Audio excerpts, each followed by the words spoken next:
दर्शकवृन्द नमस्कार। नागरिक समाजमा यहाँलाई स्वागत छ। सदा चाहिँ आज पनि हामी नागरिक समाजमा उपस्थित भइसकेका छौँ। आज हामी कीर्तिपुर स्थित ल्याबोरेटरी स्कुलका प्रिन्सिपल डाक्टर लाक्पा शेर्पासँग कुराकानी गर्न आइपुगेका छौँ। आज हामी उहाँसँग यस पेन्डेमिक समयमा कसरी स्कुलका स्टुडेन्टहरूलाई पठन पाठन गराइरहनु भएको छ र अनलाइन कक्षालाई कसरी अगाडि बढाइरहनु भएको छ, यसको प्रभावकारिता, यसको समस्या र समाधानको कुराहरू जान्ने कोसिस गर्दछौँ। आउनुहोस् हामी उहाँलाई कार्यक्रममा स्वागत गरौँ। नमस्कार, यहाँलाई कार्यक्रममा स्वागत छ। नमस्कार। आरामै हुनुहुन्छ? एकदम। अहिलेका दिनहरू तपाईँको कसरी बितिरहेको छ? अहिले अब यही स्टुडेन्ट्सहरूलाई सिकाइमा जोड्ने अहिले जुन पेन्डेमिकको सिचुएसन छ, अहिले अब दोस्रो लहरको स्थिति र यसबाट चाहिँ नि सारा जनताहरू, सारा चाहिँ विद्यार्थीहरू सबै अहिले पीडित भएको अवस्था छ।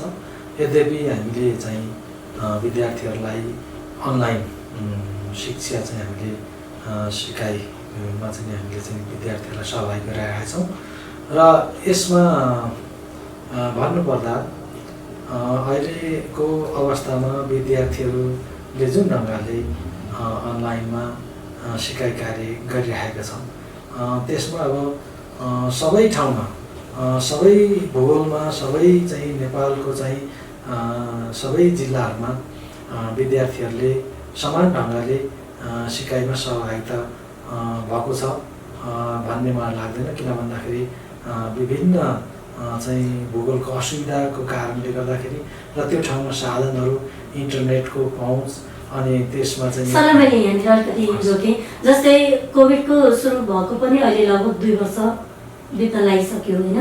यस समयमा चाहिँ तपाईँहरूले आफ्नो स्कुलको पठन पाठनलाई चाहिँ सुरुदेखि नै अनलाइन कक्षा नै सञ्चालन गर्नुभयो कि कुनै अरू माध्यमहरू अपनाउनु भयो? के रह्यो तपाईँहरूकोमा? हामीले लगभग अब 2077 र 78को अहिलेसम्म आउँदाखेरि त अब कोभिडको दोस्रो लहरसम्म चाहिँ हामीले अहिले चाहिँ भोगिरहेछौँ र जब त्यति बेला हामीले 2076कै सुरुमा लगभग त्यो कोभिडको चाहिँ सुरुवात हुने बित्तिकै हामीले केही दिन अब यो समस्याले हामीलाई चाहिँ निकै चाहिँ समस्या पार्छ भन्ने आकलन गरेर हामीले यस विद्यालयका टिचर्सहरूलाई 1 हप्ता जति, हप्ता 15 दिन जति यो अनलाइन क्लासको बारेमा, भर्चुअलको बारेमा अनि ट्रेनिङहरू गराउनेदेखि लिएर समग्र विद्यार्थीहरूलाई चाहिँ अब हामीले चाहिँ डिजिटलमा लानुपर्छ भन्ने हिसाब किताबबाट हामीले अलिकति तयारी गऱ्यौँ।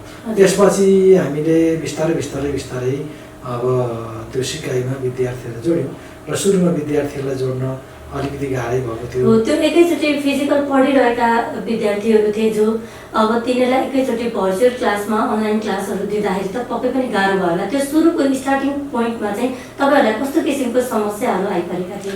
स्टार्टिङमा चाहिँ हाम्रो के भयो भन्दाखेरि अब स्टुडेन्ट्सहरूलाई पनि कुनै न कुनै एउटा प्लेटफर्मबाट उनीहरूको सिकाइ गर्नुपर्ने भएको कारणले गर्दाखेरि त्यो प्लेटफर्म एउटा हामीले मिरासको प्लेटफर्ममा चाहिँ हामीले विद्यार्थीहरूलाई चाहिँ जोड्न खोजेका थियौँ। त्यसमा निकै चाहिँ समस्या आयो। त्यो मिरास आफै पनि भर्खर अपडेट हुँदै गरेको अवस्था थियो र अब त्यसमा चाहिँ अहिले जस्तो हाम्रो विद्यार्थीसँग भएको डिभाइस चाहिँ कसैले चाहिँ आइफोन चलाउने, कसैले एन्ड्रोइड आदि इत्यादि चलाउने हुँदाखेरि त्यो आइफोन एन्ड्रोइडमा त्यहाँ चाहिँ त्यो चाहिँ राम्रोसँगले चल्ने र आइफोनमा नचल्ने समस्याहरू पनि भएको थियो त्यति बेला। अनि त्यसरी गर्दाखेरि हामीले निकै सुरुमा चाहिँ अलिक सफल गर्नु पनि पर्यो। यद्यपि त्यसलाई चाहिँ फेरि मिरासले आफैले पनि अपग्रेड गर्दै लगे। अनि यसरी लाँदै गर्दाखेरि हामीले केही समयपछि अलिकति हाम्रो बच्चाहरूलाई चाहिँ राम्रै ढङ्गले सिकाइ पनि गर्न सक्यौँ। अनि त्यसपछि हामी बिस्तारै गुगलमा चाहिँ हामीले जुम माध्यमबाट पनि हामीले चाहिँ पठन पाठन गऱ्यौँ र अहिले चाहिँ हामीले 6 देखि माथि चाहिँ माइक्रोसफ्ट टिममा हामीले चाहिँ पठन पाठन गरेका छौँ। माइक्रोसफ्ट टिममा स्टुडेन्ट्सहरूलाई सिकाइ गर्दाखेरि चाहिँ त्यसमा धेरै सजिलो पनि भएको छ। जस्तै अहिलेको सिचुएसनमा सर मैले फेरि हजुरलाई अलिकति रोकेँ। अहिलेको सिचुएसनमा जुन काठमाडौँ भ्यालीभित्र भएका स्कुलहरू जुन सेवा सुविधा इन्टरनेटको पहुँचमा रहेका स्कुलहरूलाई त यो अनलाइन कक्षा सञ्चालन गर्न सहजता होला, गरि पनि रहनु भएको छ होला। त्यसको बावजुद पनि कतिपय समस्याहरू पनि पक्कै छन् होला। तर दूर दराजमा भएका ती विद्यालयहरू जुन सरकारी विद्यालयहरू छन् जहाँ चाहिँ गभर्मेन्टको पनि आँखा पुगेको छैन, त्यहाँका विद्यार्थीहरूको अवस्था कस्तो छ होला? तपाईँ यहाँ बसेर अरू विद्यार्थीहरूलाई पढाइरहँदा तपाईँले कस्तो किसिमको, तपाईँको मनमा चाहिँ कस्तो किसिमको सोचाइहरू आउँछ ती विद्यार्थीहरूको लागि र भविष्यमा तिनीहरूको लागि के गर्न सकिन्छ जस्तो तपाईँलाई लाग्छ?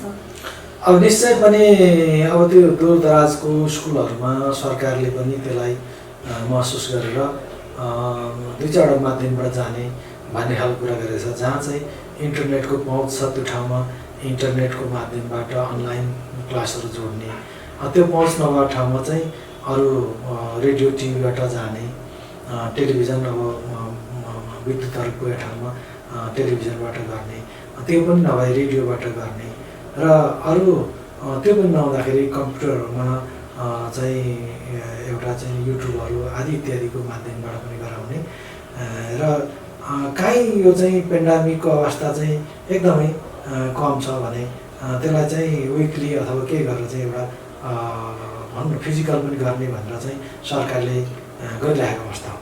र अब त्यसमा चाहिँ अहिले यहाँले भन्नुभयो जस्तै अब दूरदराजमा एउटा चाहिँ इलेक्ट्रिसिटीको पनि एकदम फ्लक्चुएसन हुने र पटक पटक चाहिँ इलेक्ट्रिसिटीको फ्लक्चुएसन हुँदाखेरि इन्टरनेटलाई त्यसले चाहिँ समस्या पर्ने र कतिपय ठाउँमा इन्टरनेटै नटिप्ने।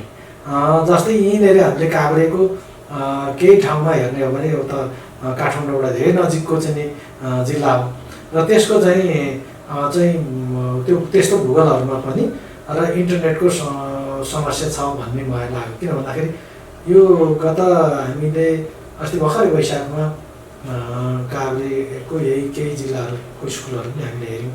त्योभन्दा अगाडि चाहिँ यो उसको हेऱ्यो तपाईँको चाहिँ काभ्रेको खानेखोला, त्यहाँ हेर्दाखेरि त्यही एउटा चाहिँ तपाईँको डाँडा एउटा खोल्सामा भएको विद्यालयहरूमा चाहिँ इन्टरनेटले नटिप्ने अवस्था छ। त्यसले गर्दाखेरि निश्चय नै यो दूरदराजको स्कुलहरूमा यो अनलाइनको चाहिँ पहुँच त एकदमै कम छ। अब त त्यस्तो ठाउँहरूमा पनि हामीले सकिन्छ भने अब त्यस्तो बच्चाहरूलाई रेडियोसँग जोड्ने, टेलिभिजनमा जोड्ने र त्यहाँका टिचर्सहरूले पेन्डामिकहरू कम भएको ठाउँहरूमा चाहिँ अलिकति विद्यार्थीहरूलाई चाहिँ भेला गरेर वन्स अ विक होइन अब ट्वाइस अ विक उनीहरूलाई चाहिँ केही एक हप्तालाई पुग्ने होमवर्कहरू दिने अनि त्यस पछाडि त्यसलाई चाहिँ फेरि विद्यार्थीहरूलाई पालो गराएर चाहिँ त्यो चाहिँ उनीहरूले गरेको कामहरू, उनीहरूले गरेको गृहकार्यहरू, उनीहरूले गरेका प्रोजेक्टहरू हेर्ने अनि त्यसरी चाहिँ एउटा सिकाइलाई चाहिँ जोडेर लाने हो। केही न केही प्रयत्नहरू गर्नुपर्ने अवस्था छ। र हिजोको अवस्थामा जसरी हामीले चाहिँ स्कुलमा आएर विद्यार्थीहरू टनाटन भरिभराउमा टिचरले चाहिँ क्लासमा पढाएर लेक्चर दिने अनि चाहिँ वान वे एउटा चाहिँ सिस्टममा चाहिँ उनीहरूले चाहिँ एउटा लेक्चर डेलिभरी गर्ने सिस्टम थियो, त्यसलाई अब हामीले चाहिँ बिस्तारै चेन्ज गरेर बच्चाहरूलाई जहाँ जस्तो अवस्थामा भए पनि सिकाइसँग जोड्नुपर्छ र उनीहरूलाई चाहिँ तपाईँको हामीले चाहिँ केही नभए टेलिफोनबाटै चाहिँ क्वेसनहरू टिपाएर त्यस्तो ठाउँमा र त्यहाँबाट चाहिँ केही विद्यार्थीहरूलाई चाहिँ दिएर र उनीहरूलाई चाहिँ एउटा पेरेन्ट्सहरूको माध्यमबाट अथवा उसको दाइ दिदीहरूको माध्यमबाट अथवा त्यहाँ चाहिँ नजिकमा जो छ होइन उहाँहरूबाट सिनियरहरूबाट पनि एउटा चाहिँ सिकाइ गर्ने प्रक्रियामा चाहिँ हामीले जानुपर्छ। अदरवाइज हामीले चाहिँ सबै ठाउँमा अनलाइन पुग्छ र अनलाइनबाट हामीले चाहिँ गर्नु सकिन्छ भन्ने खालको चाहिँ कल्पना हामीले गर्न सकिन्छ भन्ने कुरा छ। सरले यी कुराहरू भनिरहँदा हामीले सानो बेलादेखि नै पढ्दै आएको हामी स्कुल भन्दा साथ ड्रेस लाएर ब्याग बोकेर एक किसिमले जाने जुन पहिलादेखि नै सिकेको त हामीले बुझेको त त्यही हो नि। अहिले जसरी सरकारले पनि एउटा नीति लिएर आइरहेको छ जहाँ पुग्दैन त्यहाँ चाहिँ टिभी, टेलिफोन, त्यस पछाडि अरू कुनै अर्को वैकल्पिक तरिकाहरू पनि उपयोग गर्दैछ भन्दै हुनुहुन्छ र गरि पनि रहेको छ।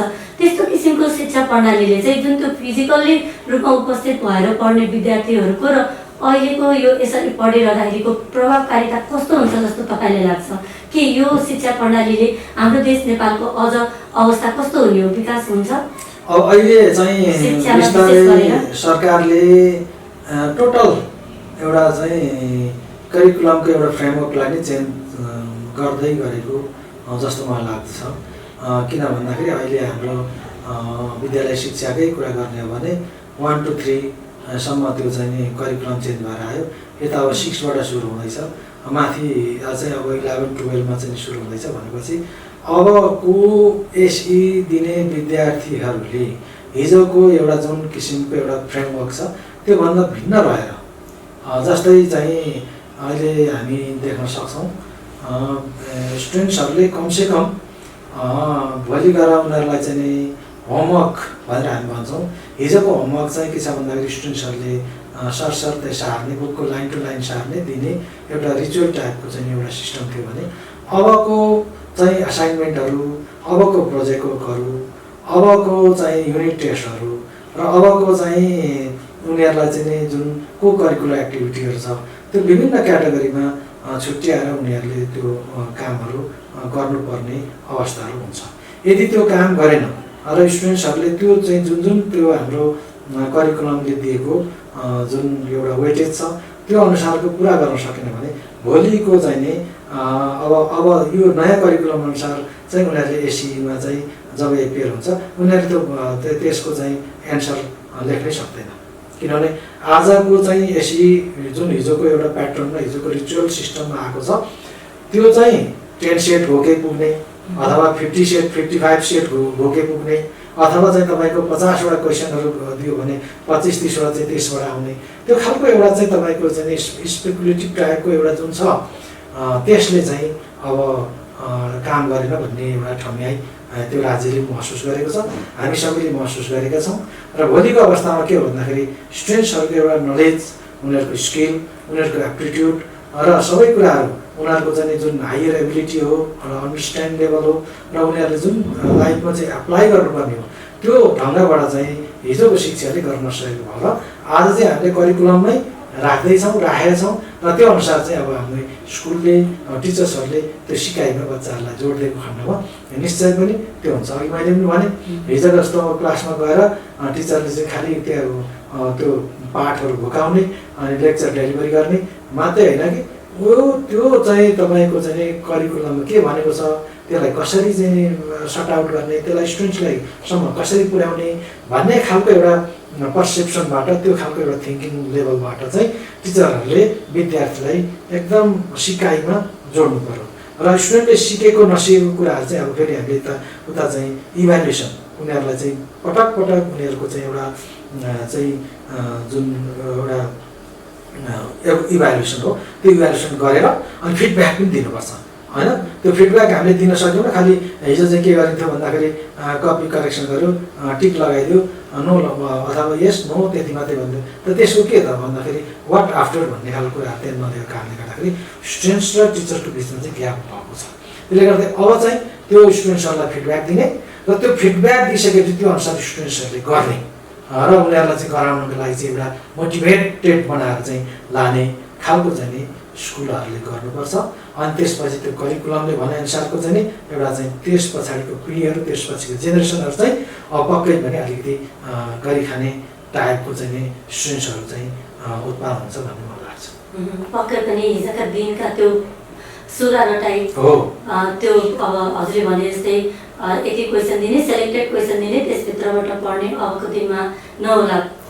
अनलाइन कक्षालाई भोलिको दिनमा यसरी नै प्रभावकारी ढङ्गले अगाडि बढाउनको लागि सरकारी तहबाट कस्तो किसिमको व्यवस्थाहरू भएदेखि अझै राम्रोसँग गर्न सकिन्थ्यो जस्तो तपाईँको नजरमा लाग्छ? सरकारको एउटा के भन्दाखेरि नयाँ नयाँ एक्सपेरिमेन्टहरू गर्ने तर त्यसलाई भयो भएन भन्ने खालको कुराको एउटा चाहिँ एउटा प्री टेस्ट पोस्ट टेस्ट गर्दै त्यसको चाहिँ एउटा नतिजा अथवा त्यसको इम्प्याक्ट को एनालिसिस गरेर फेरि त्यसलाई चाहिँ नि रिभ्यू गर्ने अलिकति परिपाटीहरू कम देखिन्छ।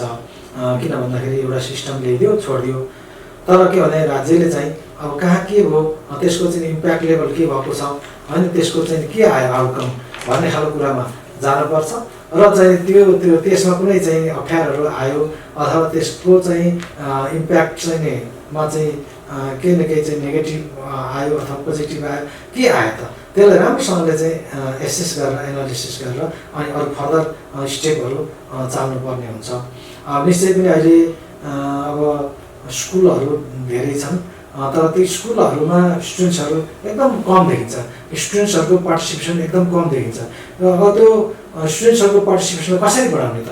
अहिलेको अनलाइनमा चाहिँ अब स्टुडेन्ट्सहरू चाहिँ कमसे कम पनि कति छन् भन्ने खालको कुराहरू चाहिँ त्यो जोडिएको छैन होइन। नजोडिएको विद्यार्थीहरूलाई कहाँ लगेर जोड्ने हो होइन। अब किनभने मुख्य त केन्द्र त स्टुडेन्ट्स हो होइन, स्टुडेन्ट सेन्टरको हाम्रो चाहिँ नि लर्निङ हुनु पऱ्यो भन्दाखेरि जुन मुख्य चाहिँ स्टेक होल्डर त्यहाँ चाहिँ इन्भल्भमेन्ट भएन, पार्टिसिपेसन भएन भने त्यहाँ चाहिँ ल्याकिङ हुन्छ। त्यसले गर्दाखेरि राज्यले त्यहाँ चाहिँ हेर्नुपर्ने हुन्छ कति पर्सेन्ट स्टुडेन्ट्सहरू चाहिँ अहिले पनि they are left behind the school भन्ने खालको कुराको चाहिँ एउटा आकलन गर्नु पऱ्यो, मोनिटरिङ गर्नु पऱ्यो। र अनि त्यसपछि स्कुलहरूलाई मोनिटरिङ गर्ने, त्यसलाई चाहिँ लोकल लेभलमा होइन। अब अहिले त सबै लोकलले 12 क्लाससम्म त तपाईँको लोकल गभर्मेन्टले हेर्ने कुरा हो। त्यसमा लोकल गभर्मेन्टहरूको जिम्मेवारी पनि यो भएको कारणले गर्दाखेरि लोकल गभर्मेन्टहरूले पनि त्यो कुराहरूलाई विचार गरेर स्टुडेन्ट्सहरूको सिकाइमा चाहिँ एकदमै जोड्नुपर्छ भन्ने मलाई लाग्छ। जस्तै सरकारी विद्यालयको पनि अलिकति कुरा उठाउँ। सरकारी विद्यालयको तुलनामा चाहिँ अहिले प्राइभेट स्कुल, प्राइभेट विद्यालयहरू, प्राइभेट कलेजहरू सबै अनलाइन कक्षामा एकदम अगाडि नै छन्। तर ती सरकारी विद्यालयहरू चाहिँ अहिले पनि काठमाडौँ भ्यालीभित्रका कतिपय विद्यालयहरूमा चाहिँ अनलाइन क्लास भए तापनि त्यहाँको 50% भन्दा कम नै सहभागिता अनलाइनमा हुन्छ। हामीले एउटा दुईवटा स्कुलहरू भिजिट गर्दाखेरि पनि ती कुराहरू थाहा पाएका छौँ। यसरी सरकारी विद्यालयका स्टुडेन्टलाई पनि अनलाइन कक्षामा एकै किसिमले समायोजन गर्नको लागि के गर्न सकिन्छ जस्तो लाग्छ तपाईँलाई? अब अहिलेको अवस्थामा हेर्नुहोस्, सरकारीलाई मात्रै म भन्दिनँ, प्राइभेट स्कुलहरू पनि अहिलेको अवस्थामा कतिपय दूरदराजका प्राइभेट स्कुलहरू चाहिँ यो बन्द प्राय अवस्थामा छ होइन। त्यो बन्द हुने स्थिति छ, किनभने मैले हेर्दाखेरि अहिले चाहिँ त्यो समस्या छ। त्यो समस्या भनेको चाहिँ अघि नै हामीले भने जस्तै एउटा उनीहरूको डिभाइसेसहरू चल्न नसक्ने अवस्था त्यो भइहाले पनि अहिलेको अब पेन्डामिकले उनीहरूलाई चाहिँ उनीहरूको परिवारलाई उनीहरूको चाहिँ सबै चाहिँ गाउँमा समस्या भइरहेको अवस्था। त्यसले गर्दाखेरि अब यो अहिलेको अवस्था भनेको चाहिँ विद्यार्थीहरूलाई जोड्न नसक्ने यी विभिन्न फ्याक्टरहरू छँदैछ। र अहिले जहाँ चाहिँ अलिक सरकारी अथवा सहरी चाहिँ जुन ठाउँहरूमा अहिले तपाईँले भन्नुभयो काठमाडौँ, पोखरा अथवा चितवन आदि इत्यादि यो ठाउँहरूको कुरा गर्ने हो भने चाहिँ त्यो ठाउँमा जहाँ चाहिँ इन्टरनेटको पहुँच पनि छ, राज्यले त्यो ठाउँमा पुर्याइ पनि दिएको छ भन्दाखेरि त्यस ठाउँमा चाहिँ जुन ठाउँमा अलिकति त्यहाँको म्यानेजमेन्टले त्यहाँको विद्यालयको चाहिँ टिचर्स स्टाफदेखि लिएर त्यहाँको चाहिँ हेडमास्टरले एउटा राम्रो किसिमको वेल प्लान गरेर अगाडि बढेको छ भने अब त्यो अलिकति त्यहाँ जोड्न सकेको अवस्था पनि छ। तर अब जहाँ चाहिँ अब अलिकति हेफाजटले त्यसलाई चाहिँ भनौँ न त्यसलाई जोड्न नसकेको अवस्थामा चाहिँ तपाईँले भने जस्तो चाहिँ लागु हुन्छ। तथापि पनि अब त्यस ठाउँमा चाहिँ सरकारी र अब चाहिँ प्राइभेट स्कुल त नभनौँ, प्राइभेट स्कुलहरूमा पनि कतिपय जोड्नको निमित्त अब डिभाइसेसहरूले राम्रो काम नगर्ने, सबैसँग ल्यापटप नहुन सक्छ, सबै ठाउँमा कम्प्युटर नहुन सक्छ, सबै ठाउँमा चाहिँ राम्रो खालको मोबाइलै नहुन सक्छ होइन। जेन तेना मोबाइलले पनि काम चलाउनु पर्ने हुन्छ। त्यसमा चाहिँ अलिकति तपाईँको आर्थिक अवस्था पनि जोडिएर पेरेन्ट्सको होइन। जहाँ चाहिँ नि वेल टु डु फ्यामिलीको बच्चाहरू छन् त्यो ठाउँमा समस्या नहोला, तर त्यो वेल टु डु फ्यामिलीकै बच्चाहरू पनि सबै कुरा चाहिँ यतापट्टि कम्प्युटर छ, यतापट्टि ल्यापटप छ, यतापट्टि मोबाइल छ, तिनटै मोबाइल अफ गरेर चाहिँ नि होइन त्यहाँ चाहिँ नजोडिएको अवस्थाहरू हुनसक्छ। त्यो चाहिँ एउटा म्यानेजमेन्ट र स्कुलको टिचर्सको होइन त्यहाँ चाहिँ अभिभावकको चाहिँ भूमिका त एकदमै चाहिन्छ। किन भन्दाखेरि जहाँ चाहिँ जस्तो हो हामीले चाहिँ के गरेछौँ भन्दाखेरि अभिभावकलाई पनि हामीले चाहिँ एकदम रिक्वेस्ट गरेर उहाँहरूलाई चाहिँ जोडेर बेला बेलामा उहाँहरूसँग मिटिङ गरेर बच्चाहरूको बारेमा चाहिँ फिडब्याक लिएर होइन त्यो खालको चाहिँ हामीले गरिरहेछौँ भन्दाखेरि यो खालको चाहिँ एउटा पेरेन्ट्सको पनि सपोर्ट अनि त्यसपछि स्थानीय गभर्मेन्टको पनि सपोर्ट अनि टिचर्सहरू पनि एकदम यसमा चाहिँ रिगरसली एकदम तपाईँको चाहिँ प्रोएक्टिभ भएर लाग्नुपर्ने अवस्थाहरू हुन्छ। किन भन्दाखेरि टिचर्स नै मुख्य चाहिँ त्यहाँ सिकाइमा पहिलो रोल चाहिँ टिचर्सको हुन्छ। टिचर्सले राम्रोसँगले त्यसलाई चाहिँ नि भनौँ न कम्प्युटरलाई राम्रोसँगले चाहिँ ह्यान्डल गर्न नसक्ने, डिभाइसहरूलाई राम्रोसँगले चलाउन नसक्ने, उनीहरूले चाहिँ पावर पोइन्ट प्रेजेन्टेसन राम्रो गर्न नसक्ने अथवा कन्टेन्टको कुराहरू हुन्छ। कन्टेन्ट राखेर मात्रै हुँदैन, त्यसलाई चाहिँ तपाईँको त्यो बुक चाहिँ फोटो खिच्यौँ त्यो चाहिँ त्यहाँ हालिदिएर मात्रै भएन, त्यसलाई चाहिँ राम्रोसँग 1 हप्तालाई पुग्ने, 15 दिनलाई पुग्ने, महिना दिनलाई पुग्ने चाहिँ कन्टेन्टमा चाहिँ त्यसलाई चाहिँ कन्टेन्ट स्किल भन्छौँ हामी। त्यसलाई चाहिँ त्यो कन्टेन्टले पनि बच्चाहरूलाई चाहिँ के गर्छ भन्दाखेरि एकदम मोटिभेट गर्छ होइन। उनीहरूलाई चाहिँ राम्रोसँगले सिकाइमा बच्चाहरूलाई चाहिँ राम्रो चाहिँ एकदम इन्ट्रेस्टिङ तरिकाले चाहिँ उनीहरूलाई सिकाइमा चाहिँ जोड्न सक्यो भने बच्चाहरू चाहिँ आफै उनीहरू मोटिभेट भएर आफै चाहिँ अलिकति इनोभेसन लाग्छ। र अहिले अघि नै हामीले भन्यौँ बच्चालाई खालि चाहिँ हिजो चाहिँ क्लासमा के थियो भन्दाखेरि बुकमा जे थियो त्यही चाहिँ रटाइदियो, त्यही घोकिदियो अनि केही पनि थिएन। अहिले पनि हामीले त्यही तरिकाले गर्नु भने बच्चाहरू डिमोटिभेटेड हुन्छन् र उनीहरूलाई अलिक इनोभेटिभ बनाएर उनीहरूलाई चाहिँ हप्ता दिनमा अथवा 2 दिनमा पछाडि उनीहरूले चाहिँ के गर्ने त त्यहाँ एउटा चाहिँ उनीहरूको क्रिएटिभिटी, उनीहरूले केही चाहिँ रिसर्च गर्ने, केही चाहिँ एक्सन प्लानहरू त्यहाँ चाहिँ बनाउने, केही चाहिँ कम्युनिटी बेसमा जाने, केही घरमै चाहिँ अथवा आफ्नो चाहिँ बाबुआमालाई सोध्ने अथवा हाम्रो किचनको कुराहरू हुनसक्ला, काहीँ चाहिँ तपाईँको के छ भन्दाखेरि गार्डनको कुराहरू छ।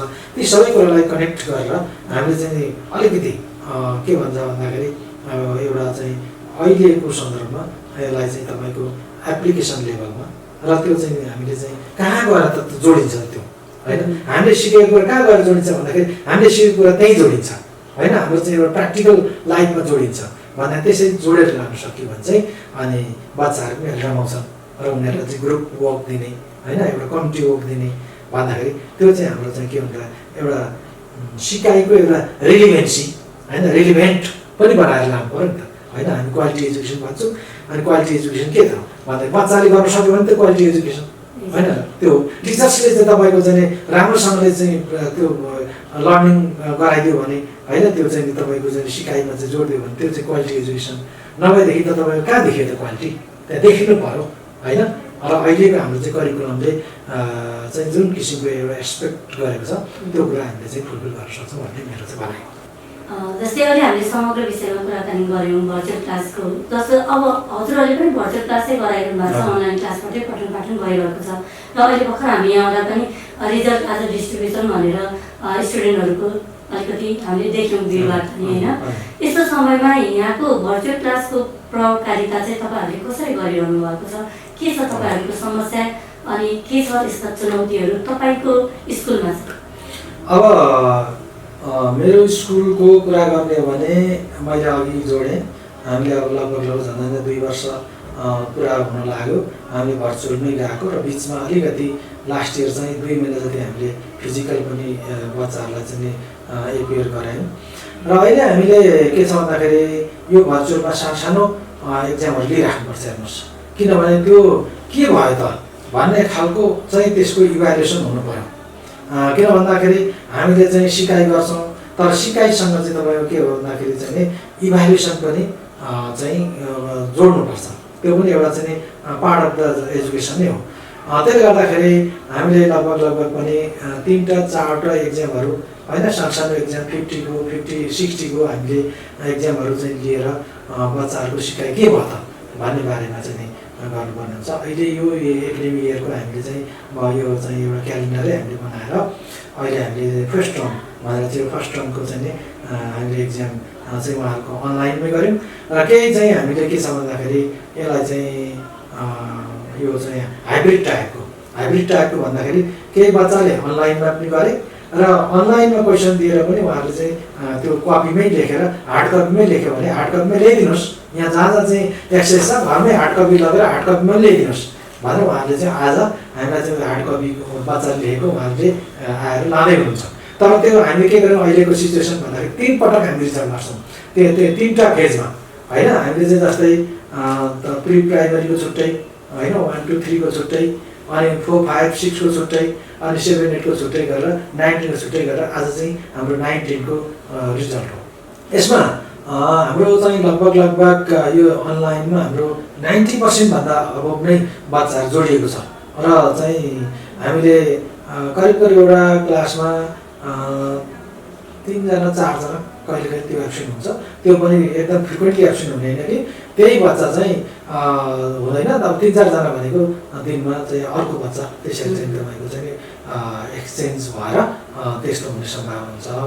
र अब हामीले चाहिँ नि एक्जामहरू गऱ्यौँ, त्यो एक्जाममा हाम्रो लगभग 100% बच्चा हामीले जोडिए र केही डिभाइसको प्रब्लमले गर्दाखेरि केही घन्टा अथवा 2-4 घन्टा पछाडि उहाँहरूले चाहिँ आफ्नो एन्सर सिटहरू पोस्ट गर्नुभयो, त्यसलाई पनि हामीले एक्सेप्ट गरेको छौँ। अनि कतिपय अवस्थामा हामी बुझ्नु पनि पर्छ, अनि उनीहरूको डिभाइसको कारणले अथवा केही छ भन्यो भने हामी अथवा चाहिँ उहाँहरू जोड्नु सक्नु भएन केही भने चाहिँ यहाँबाट कपी लाउनुहोस्, घरमा लेखेर ल्याउनुहोस् भनेर हामीले चाहिँ एउटा सहयोगीको भूमिका पनि हामीले गरिरहेका छौँ र त्यो गर्नु नै पर्छ वास्तवमा, किनभने यो दायित्व हाम्रो पनि हो। अहिलेको यो अवस्थामा, यस्तो पेन्डेमिकको अवस्थामा हामीले पेरेन्ट्ससँग हामी सहकारी र बच्चाहरूप्रति हाम्रो चाहिँ एउटा जिम्मेवार भएन भने हाम्रो स्कुलहरू भन्ने खालको कुरा पनि हामीले चाहिँ एउटा भनिराख्ने कुरा हुँदैन। किन भन्दाखेरि हामी एउटा सोसलाइज एउटा चाहिँ तपाईँले सिटिजन भएको कारणले गर्दाखेरि हाम्रो पनि जिम्मेवारी छ र पेरेन्ट्सहरूलाई बढी जिम्मेवार बनाउनुपर्छ अहिलेको अवस्थामा। र पेरेन्ट्सहरू आफै पनि उहाँहरू चाहिँ केही जान्ने अथवा केही सिकाइमा उहाँहरूले जोड्नु सक्नुभयो भने त्यो पनि हाम्रो लागि एउटा चाहिँ लर्निङ हो, त्यो पनि सिकाइ हो। अहिले मान्छेको भनाइ के छ भने क्लासमा जस्तो हुँदैन, क्लासमा गयो भने बच्चाले सिक्छन्, कति सिक्यो त, त्यसको मापदण्ड के भन्ने खालको हिजोको थिएन। तर आज बच्चाले चाहिँ कमसेकम घरमा बसेर एउटा कुनै भनौँ न एउटा गार्डनमा एउटा चाहिँ तपाईँको चाहिँ फ्लावर होइन उसले चाहिँ प्लान्ट गर्छ होइन, त्यसको चाहिँ तपाईँको चाहिँ त्यो जब चाहिँ त्यसको ग्रोथहरू चाहिँ मेजर गर्छ होइन, त्यसको लिभ्सको बारेमा त्यसको बडको बारेमा चाहिँ उसले स्टडी गरेर होला, धेरै कुरो त्यहाँ जान्यो नि त होइन, उसले नेचरको बारेमा जान्यो होला। आज हामीले यो अवस्थामा चाहिँ हाम्रो लागि एउटा अपर्च्युनिटी के हो भन्दाखेरि हामी एकदम तपाईँको लाइटली हामीले चाहिँ लर्निङ गराउने र उनीहरूलाई इनोभेसनमा लाने पनि हाम्रो अपर्च्युनिटी हो। त्यो तरिकाले हामी जानुपर्छ। हिजोको तरिकाले खालि पढाएर, हिजोको तरिकाले चाहिँ सिकाएर हामी चाहिँ सफल हुँदैनौँ। त्यस कारण अहिलेको यो चाहिँ जुन डिजिटल चाहिँ जुन सिस्टम छ, त्यो डिजिटल सिस्टममा पनि हामी धेरै बच्चाहरूको आफ्नो चाहिँ जुन स्किल छ, उनीहरूको नलेज छ र उनीहरूको चाहिँ अन्डरस्ट्यान्डिङ छ, त्यसमा धेरै तरिकाले हामीले बच्चाहरूलाई राम्रो बनाउन सक्छौँ र पेरेन्ट्ससँग पनि हाम्रो राम्रो रिलेसनहरू हामीले बिल्डअप गर्न सक्छौँ भन्ने चाहिँ हाम्रो चाहिँ ठम्याइ छ। सर, जस्तो अब होइन शिक्षाको कुरा गर्दाखेरि विश्वका धेरै देशहरूलाई हेर्दाखेरि, विश्वका धेरै देशहरूको मापदण्डलाई नै हेऱ्यो भने कतिपय देशहरूमा त शिक्षा निःशुल्क नै छ होइन, तर हाम्रो नेपालको परिप्रेक्ष्यमा चाहिँ शिक्षालाई एउटा व्यावसायिक रूपमा लगिएको छ। यो चाहिँ सेवामूलक हुनुपर्ने ठाउँमा प्रफिट कमाउने हिसाबले चाहिँ शिक्षाका अब जति पनि शैक्षिक चलाएर शैक्षिक स्कुलहरू चलाएर बसिरहनु भएको छ, उहाँहरूको यो हेर्ने हो भने धेरै महँगो शुल्कमा चाहिँ स्कुलहरू सञ्चालन गरिरहेको पाइन्छ। हजुरको यो ल्याबोरेटरी स्कुल चाहिँ कसरी सञ्चालन भइरहेको छ? अब मैले अलिकति यो तपाईँको एजुकेसन चाहिँ एफोर्डेबल हुनुपर्छ, सबैको पहुँचमा पुग्नुपर्छ भन्ने बारेमा मेरो एकदमै सहमत। र यसमा चाहिँ बाह्य मुलुकहरूको विश्वमा हेर्ने हो भने धेरै मुलुकहरू होइन, विशेष गरेर युरोपियन मुलुकहरूमा चाहिँ शिक्षा एकदमै स्ट्रङ पनि छ र एफोर्डेबल पनि छ। र कतिपय मुलुकहरूमा चाहिँ अब यसलाई चाहिँ नि प्राइभेटाइजेसन केही हदसम्म भएको र तर के भन्दाखेरि प्राइभेटाइजेसन भए पनि सरकारी स्कुलहरूको दम, सरकारी कलेजहरूको चाहिँ नि भ्यालु चाहिँ एकदमै बढेको म देख्छु। हाम्रो नेपालको कन्टेस्टमा पनि अब विगतमा त अब हाम्रो सरकारी स्कुलहरूकै सबै चाहिँ यसकै चाहिँ एउटा मुख्य चाहिँ रोल भूमिका हो। तर समय सन्दर्भमा प्राइभेट स्कुलहरू पनि खोले र केही हदसम्म चाहिँ स्कुलहरूलाई चाहिँ त्यति बेला सञ्चालन हुने विभिन्न खालका चाहिँ प्राइभेट कम्पनी अथवा निजी गुठी अथवा सार्वजनिक गुठी आदि इत्यादिमा चाहिँ सरकारले यसलाई चाहिँ सञ्चालन गर्ने अनुमति दिइसकेपछि लगभग 6-7 हजार जति प्राइभेट स्कुलहरू खुलेको होला। तर धेरै त के छ भन्दाखेरि सरकारी स्कुल नै छ। अहिले तपाईँको 35-36 हजार 35,000 चान्चुन 35,000 चान्चुन स्कुलमा 29,000 जति त सरकारी स्कुलै हो र अब 6,000 जति प्राइभेट स्कुल होला होइन। अनि त्यो प्राइभेट स्कुलहरूले गर्दा पनि रेसियोमा कति नै होला र ल 15% होइन, अब कति 20-21% विद्यार्थीहरू चाहिँ त्यहाँ होला, अरू बाँकी त सरकारी स्कुलमै हो। तर किन यो चाहिँ प्राइभेटाइजेसनको हाउगुजी, अब प्राइभेटाइजेसनमा चाहिँ तपाईँको बढी महँगो हो आदि इत्यादि भन्ने, त्यो भनेको के भन्दाखेरि हामीले जुन खोलेको स्कुल छ सरकारी स्कुलहरू त्यसको अलिक पर्फर्मेन्स कम हुनु नै हो होइन। त्यसलाई हामीले गर्नुपर्छ, किन भन्दाखेरि त्यो त निःशुल्क हो होइन। अब सशुल्क त अरू प्राइभेट स्कुलहरू, तर के भने प्राइभेट स्कुलहरू पनि हाम्रो जस्तो चाहिँ प्राइभेट स्कुल त हो, तर यो के हो भन्दाखेरि सार्वजनिक शैक्षिक गुठी हो। यस्तो स्कुलहरूले चाहिँ एकदम न्यूनतम शुल्कमा विद्यार्थीहरू पढाइराखेको अवस्था छ हेर्नुहोस्। र अब यो तपाईँले भने जस्तै यो पनि सर्वसुलभ हुनुपर्छ, तर के भने राज्यले सबै कुराहरूको भनौँ न भौतिक सुविधा, टिचर्सको चाहिँ व्यवस्थापन भएको स्कुल होइन, त्यसको चाहिँ दायित्व पहिलो हो बच्चालाई गुणस्तर दिने होइन। अब त्यसले दिन सकेन भने कहाँ जान्छ त भन्दाखेरि चाहिँ नि यो प्राइभेट स्कुलतिर जान्छ। अब प्राइभेट स्कुलमा पनि केही स्कुलहरू थोरै पर्सेन्ट मात्रै स्कुलहरू चाहिँ अलिकति बढी शुल्क लिएको, तर उनीहरूले के भने सुविधा पनि दिएको छ। शुल्क लिएपछि उनीहरूले सुविधा पनि दिएको छ। त्यसकारण त्यसले चाहिँ के गरेको छ त भन्दाखेरि बाहिर जुन चाहिँ नि इन्डिया, अस्ट्रेलिया अथवा युरोपियन कन्ट्रीहरूमा जाने विद्यार्थीहरूलाई त्यसले रोकेको छ। अब कति रोक्यो त्यो चाहिँ एउटा चाहिँ अध्ययनको विषय हुन सक्ला, अथवा त्यो दाबी पनि छ होइन। त्यो हुनु पनि एक हिसाबले त ठिकै हो होइन। बाहिर अन्य मुलुकमा चाहिँ लिने गुणस्तर चाहिँ हाम्रै मुलुकको चाहिँ केही स्कुलहरूले केही इन्स्टिट्युसनहरू दिन्छ भने वाइ नट भन्ने खालको कुरा पनि आउला। त्यसपछि रह्यो अब हाम्रो जस्तो केही चाहिँ नि मध्यमवर्गीय स्कुलहरू। अब यो मध्यमवर्गीय स्कुलले चाहिँ के छ भन्दाखेरि पेरेन्ट्सको जुन किसिमको एक्सपेक्टेसन छ त्यसलाई चाहिँ फुलफिल गरेको छ भन्ने लाग्छ होइन। यसमा चाहिँ अब एफोर्डेबलै छ, तर किन यसलाई अझ एफोर्डेबल बनाउन सकिन्छ भन्दाखेरि अझ यसलाई एफोर्डेबल बनाउनको लागि चाहिँ राज्यले केही न केही सपोर्टहरू होइन, टिचर्सलाई सपोर्ट, अथवा हुन त अब सरकारको नीति पनि छ थोरै चाहिँ यो अब भनौँ न सार्वजनिक शैक्षिक गुठीहरू पब्लिक ट्रस्टको स्कुलहरूलाई केही हदसम्म चाहिँ सपोर्ट गर्ने, अनि त्यो भयो भने अझ यसलाई चाहिँ एफोर्डेबल बनाउन सकिन्छ भन्ने सरकारी नीति पनि त्यहाँ आएको देखिन्छ। र अहिले अरू स्कुलहरू जुन चाहिँ प्राइभेट स्कुलहरू छ जति चाहिँ त्यसले धेरै फी लियो आदि त्यो चाहिँ होइन, किन भन्दाखेरि त्यो स्कुलहरूले पनि एकदम कमै लिएको छ। तर के भन्दाखेरि त्यहाँ पनि अझ अब 6000 जति प्राइभेट स्कुलहरूलाई भोलिको दिनमा हामीले राज्यले खोलेको स्कुलहरूलाई चाहिँ एकदम राम्रो क्वालिटेटिभ बनाएर लाने हो भने त्यो स्कुलहरूबाट बिस्तारै स्टुडेन्ट्सहरू त्यतातिर सिफ्ट हुन सक्छ। त्यही कारण हामीले के गर्नु पर्यो भन्दाखेरि हाम्रो पहिलो चाहिँ कर्तव्य के हो भन्दाखेरि हाम्रो आफ्नो स्कुलहरू, राज्यले खोलेको स्कुलहरूलाई एकदमै त्यसलाई भौतिक संरचनाले सम्पन्न बनाउने, त्यहाँको ल्याब लाइब्रेरीहरूलाई राम्रो बनाउने, त्यहाँको चाहिँ गार्डनहरूलाई राम्रो बनाउने, त्यहाँको पेरेन्ट्सहरूलाई चाहिँ त्यहाँ चाहिँ मोटिभेट गर्ने, अनि हाम्रो स्टुडेन्ट्सहरूलाई चाहिँ साँच्चीकै चाहिँ एउटा क्वालिटी एजुकेसन दियो भने हामी चाहिँ त्यहाँबाट त्यो जुन अलिकति महँगो भयो भन्ने पनि त्यो ड्राइभर हुनसक्छ।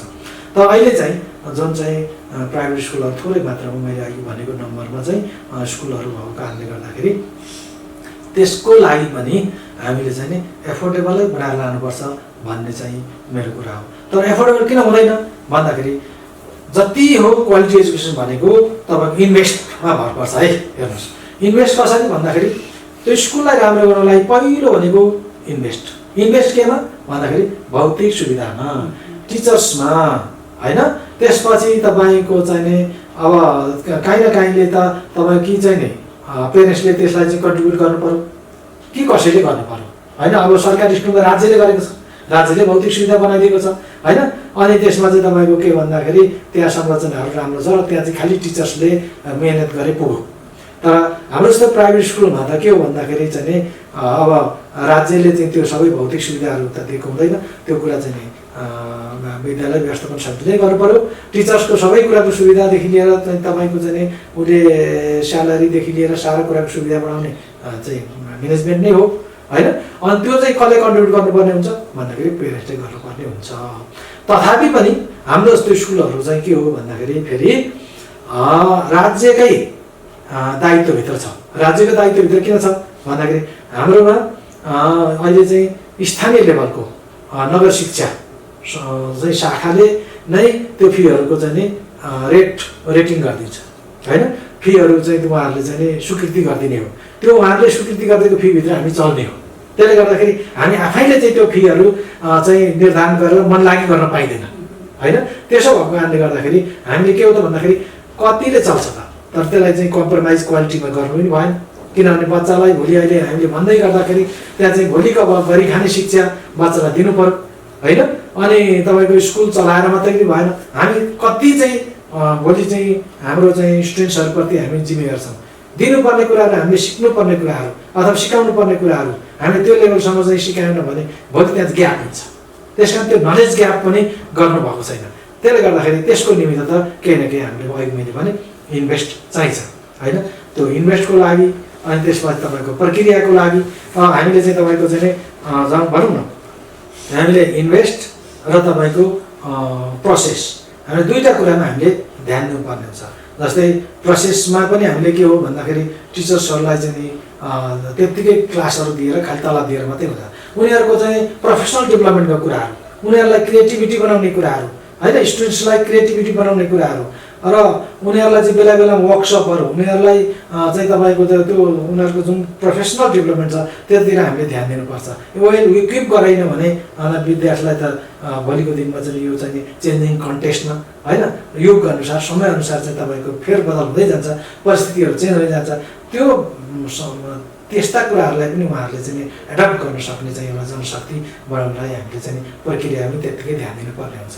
र बच्चाहरूलाई चाहिँ तपाईँको हरेक कुराहरू हामीले चाहिँ एक्स्ट्राको करिकुलर एक्टिभिटीहरूदेखि लिएर सारा कुराहरूमा चाहिँ हामीले उनीहरूलाई इन्भल्भ गराउनु पऱ्यो होइन। उनीहरूलाई चाहिँ सकेसम्म चाहिँ के गर्दाखेरि चाहिँ हाम्रो भोलिको दिनमा चाहिँ एउटा चाहिँ वेल र तपाईँको के भन्दाखेरि एक्सपर्ट सिटिजन हुन्छ भन्ने खालको कुरा चाहिँ हामीले दिमागमा राखेर दिमागमा राखेर हाम्रो चाहिँ लिडरसिप, हाम्रो नेतृत्व, हाम्रो व्यवस्थापन र हाम्रो समग्र चाहिँ मान्छेहरू त्यसमा खटिनुपर्ने हुन्छ। साँच्चीकै एउटा स्कुल बनाउनुको निमित्त त्यो सबै कुराहरू हामीले चाहिँ गर्दाखेरि केही न केही तपाईँको कस्ट लाग्छ। तर त्यो कस्ट लाग्यो भन्दैमा हामीले चाहिँ के भन्दाखेरि कता हो चाहिँ त्यसमा चाहिँ तपाईँको हामीले चाहिँ त्यसमा भनौँ न प्रफिट राखेर हामीले गर्ने होइन कि हामीले चाहिँ एकदम धर्म सम्झेर हामीले चाहिँ एउटा चाहिँ हाम्रो कर्मलाई त्यसमा जोड्दै गर्दाखेरि चाहिँ हामीले के हो त भन्दाखेरि समाजले चाहिँ नि पचाउने खालको, समाजले त्यसलाई चाहिँ रियलाइज गर्ने खालको।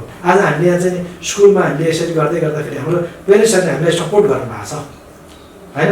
तपाईँहरूले लिएको फी ठिक छ, हामीले अझ पुगेन भने तपाईँहरूले भन्नुहोस् होइन, तर हामीले तपाईँले दिएको शिक्षा हाम्रो लागि चाहिँ राम्रो छ भन्ने खालको कुरा गर्नुहुन्छ।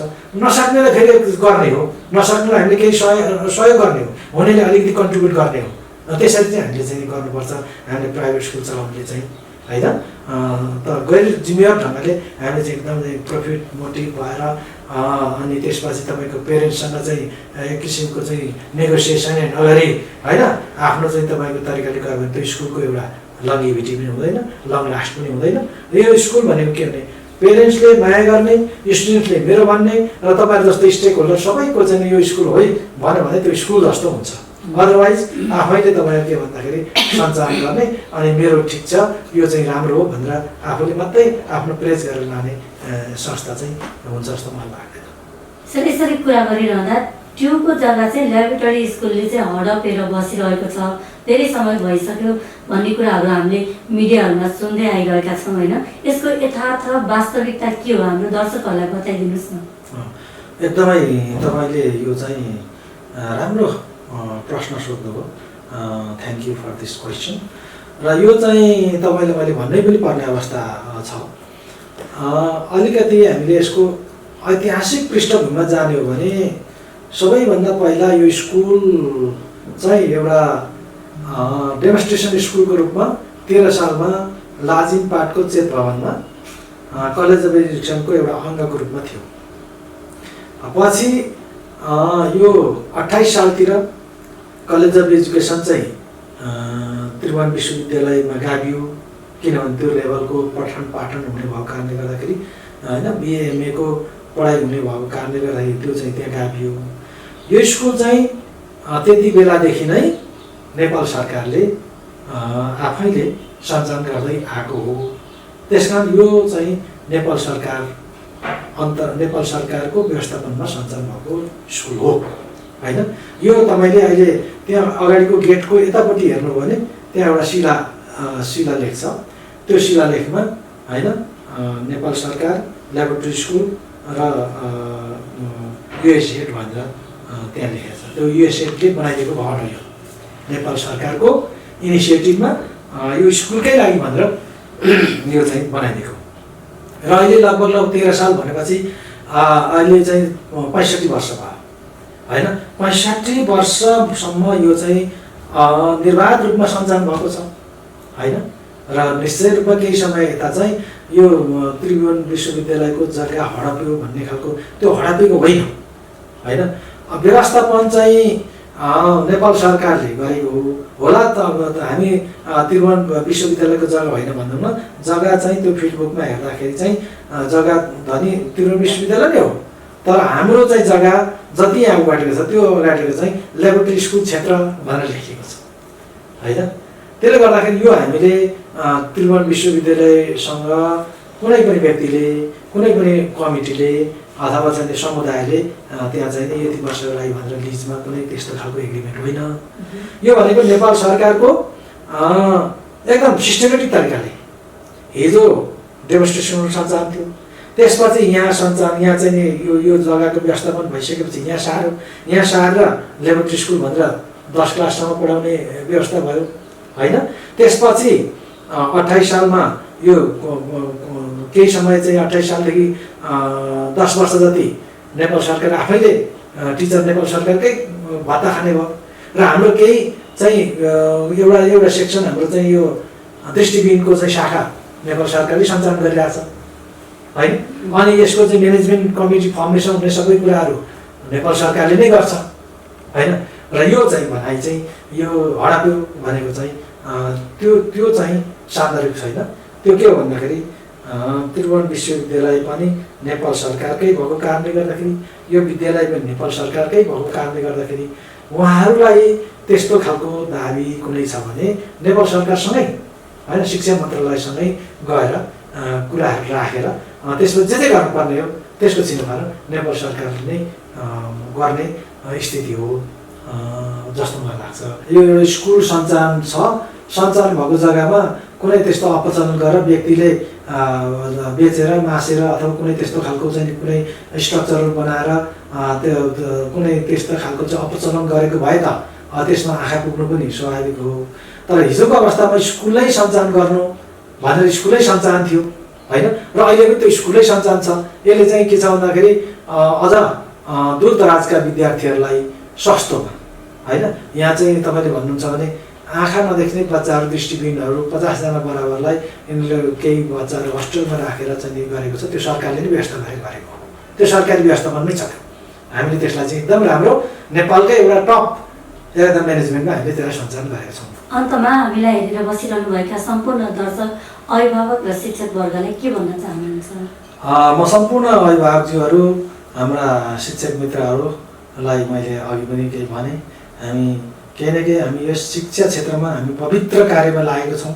र यसमा हामीले चाहिँ नि हाम्रो बालबालिकाहरूलाई, हाम्रो पेरेन्ट्सहरूलाई, हाम्रो सम्पूर्ण स्टेक होल्डर्सलाई हामीले हाम्रो कामबाट, हाम्रो चाहिँ जुन सिकाइबाट, हाम्रो चाहिँ जुन किसिमको एउटा चाहिँ नि अप्रोचबाट होइन, टिचिङ लर्निङको अप्रोच छ त्यसलाई हामीले अब्बल बनाउँदै लाने र हाम्रो भोलिको भाइ पुस्तालाई चाहिँ एउटा चाहिँ नि भनौँ न आफ्नो खुट्टामा आफै उभिन सक्ने बनाउने, एउटा स्वावलम्बन बनाउने र उनीहरू चाहिँ भोलि गएर इनोभेटिभ एउटा चाहिँ तपाईँको के भन्दाखेरि रिसर्चर र भोलिको एउटा चाहिँ नि त्यो ठाउँमा जाँदाखेरि काम गर्न सक्ने होइन, कम्पिटेन्ट एउटा चाहिँ नि सिटिजन, एउटा मेन पावर बनाउनुको निम्ति हामी लाग्नै पर्छ।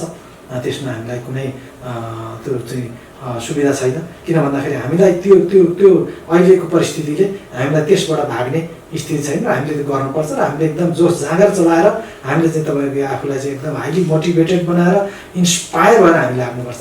त्योतर्फ चाहिँ म शिक्षक साथीहरूलाई अनुरोध गर्छु भने हाम्रो आदरणीय पेरेन्ट्सहरूलाई चाहिँ म के भन्न चाहन्छु भन्दाखेरि हाम्रो बालबालिकाहरूलाई अहिले तपाईँहरूले जोड दिनुभएको छ, डिजिटलमा जोड दिनुभएको छ। त्यसको लागि केही नभए पनि डाटा किनिदिनु भएको होला, केही नभए डिभाइसेसहरू किनेर तपाईँले गर्नुभएको, त्यसको निम्ति तपाईँहरूलाई चाहिँ मुरी धन्यवाद दिन चाहन्छु। त्यतिले मात्रै पुगेन, बच्चाहरूले चाहिँ सिकाइ गर्ने क्रममा उनीहरूले के कसरी चाहिँ नि गरिरहेछन्, उनीहरूले चाहिँ नि पठन पाठन कसरी अगाडि बढिरहेछन् भन्ने बारेमा पनि बेला बेलामा उनीहरूको डिभाइसहरू होइन, उनीहरूको समय आदि इत्यादिलाई यहाँहरूले चाहिँ नि मोनिटरिङ सुपरभिजन गरिदिनु भयो। त्यसमा केही कुराहरू यहाँले जानेको कुराहरू अझ सिकाइमा चाहिँ नि अझ थप बल चाहिँ गरिदिनु भयो। हाम्रो टिचर्ससँग पनि इन्ट्रेक्सन गरेर समयसँग उहाँहरूसँग चाहिँ नि छलफल गरेर बच्चाहरूलाई फेरि अझ पढाइमा चाहिँ यहाँहरूले चाहिँ फेसिलिटेट गरिदिनु भयो भने चाहिँ अत्यन्तै राम्रो हुन्छ भन्ने मलाई लाग्छ। तपाईँको अमूल्य समयको बावजुद पनि हामीलाई समय दिनुभयो, आफ्नो कुराहरू हामी माझ राखिदिनु भयो, त्यसको लागि हजुरलाई धेरै धेरै धन्यवाद। Thank you. यहाँहरूलाई पनि यसरी यो पेन्डेमिकको सिचुएसन पनि विद्यालयमा यहाँहरूको उपस्थिति भयो र जुन यो नागरिक पोस्ट को माध्यमबाट तपाईँहरू आउनुभयो, तपाईँहरूलाई हार्दिक धन्यवाद व्यक्त गर्न चाहन्छु। आउने दिनहरूमा हामी यसरी जोडिन पाऊँ र शिक्षाको बारेमा अझ बहस छलफल अगाडि बढाउन पाऊँ। धन्यवाद। यति बेला हामीले ल्याबोरेटरी स्कुलका प्रिन्सिपल डाक्टर लाक्पा शेर्पासँग कुराकानी गऱ्यौँ। यो समयमा हामीले उहाँसँग पेन्डेमिक समयमा स्कुलहरूलाई कसरी अगाडि बढाइरहनु भएको छ र अनलाइन शिक्षाको प्रभावकारिता, त्यसको चुनौती र समस्याको विषयमा उहाँले हामीलाई खुलेर जानकारी दिनुभयो। अर्को अङ्कमा हामी अर्का व्यक्तिसँग उपस्थित हुने बाचा गर्दै त्यति बेलासम्मको लागि हाम्रो सम्पूर्ण युनिटलाई बिदा दिनुहोस्। नमस्कार।